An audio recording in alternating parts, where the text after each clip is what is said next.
क्या आपका डॉग उठते वक्त स्ट्रगल करता है? क्या वो स्टेयर्स चढ़ने से भागने लगा है? या रनिंग के टाइम रैबिट की तरह दोनों पिछले पैर साथ साथ मूव करता है? यह सिर्फ लेजीनेस या बुढ़ापे की निशानी नहीं हो सकती, ये हिप डिस्प्लेसिया का साइन भी हो सकता है।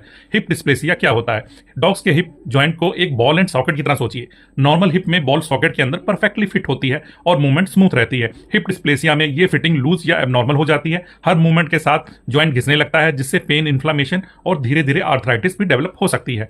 ये होता क्यों है? हिप डिस्प्लेसिया एक मल्टीफैक्टोरियल डिजीज है, यानी इसके पीछे एक नहीं बल्कि कई रीजन होते हैं। जेनेटिक्स ये सबसे बड़ा रीजन है। अगर पेरेंट्स में हिप डिस्प्लेसिया है तो पपीज में रिस्क काफी बढ़ जाता है। बहुत fast growth large breeds puppies अगर बहुत तेजी से ग्रोथ करते हैं तो बोन्स और मसल्स का डेवलपमेंट बैलेंस में नहीं रह पाता। Over feeding and excess calories, ज्यादा कैलोरीज और अनकंट्रोल्ड ग्रोथ डेवलपिंग ज्वाइंट्स पर एक्स्ट्रा स्ट्रेस डाल सकता है। Obesity, extra body weight hip joints को और ज्यादा डैमेज पहुंचा सकता है। Wrong exercise during growth, excessive jumping, hard surface पर रिपीटेटिव रनिंग और स्टेयर्स को ओवर यूज ग्रोइंग ज्वाइंट्स को अफेक्ट कर सकता है।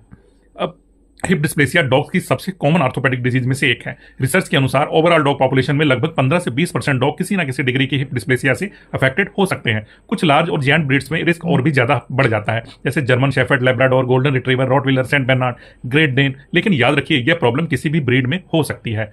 अर्ली साइंस जो इग्नोर नहीं करने चाहिए: उठने बैठने में दिक्कत, स्टेयर्स चढ़ने से बचना, रनिंग में बनी हॉपिंग, वॉक के बाद स्टिफनेस, कम खेलना या एक्सरसाइज अवॉइड करना, हाइंड लेग्स में वीकनेस, लिंपिंग या एबनॉर्मल वॉक, कार या सोफा पर जंप करने से बचना, एक्सरसाइज के बाद जल्दी थक जाना। कई डॉग्स पेन को इतनी अच्छी तरह छुपाते हैं कि ओनर को प्रॉब्लम तब पता चलती है जब आर्थराइटिस डेवलप हो चुकी होती है। हिप डिस्प्लेसिया का रिस्क कैसे कम करें? हेल्दी बॉडी वेट मेंटेन रखें। लार्ज ब्रीड पपीज को उनके एज और ब्रीड के हिसाब से बैलेंस डाइट दें। ओवर फीडिंग से बचें। ग्रोइंग पपीज में एक्सेसिव जंपिंग और हार्ड सरफेस रनिंग लिमिट करें। रेगुलर कंट्रोल एक्सरसाइज करवाएं। स्विमिंग जैसे लो इंपैक्ट एक्सरसाइज को इंकरेज करें। रिस्पॉन्सिबल ब्रीडर से पपी अडॉप्ट या परचेज करें जहां पेरेंट्स को हिप स्क्रीनिंग हुई हो।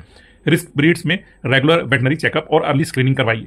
ट्रीटमेंट क्या हो सकता है? हर डॉग को सर्जरी की जरूरत नहीं होती। माइल्ड और मॉडरेट केसेस में weight management, joint supplements, physiotherapy, controlled exercise, pain management, lifestyle modification काफी डॉग्स को कंफर्टेबल लाइफ जीने में हेल्प कर सकते हैं।